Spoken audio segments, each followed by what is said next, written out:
What kind of citrus tree has thorns?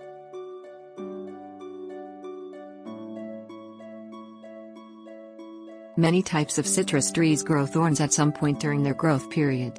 However, pruning away thorns, even from new growth, is perfectly safe.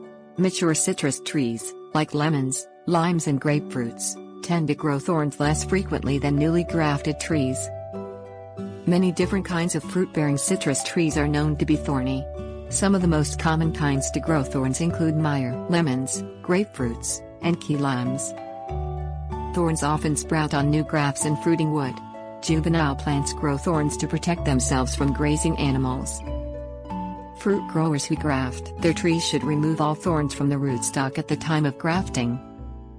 As gardeners notice thorns on their citrus trees, it is safe to prune away the thorns. Pruning thorns will not damage new growths. Citrus trees grow well in containers, making them appropriate for indoor growth as well as outdoor growth. These trees self-pollinate and will produce fruit when grown indoors.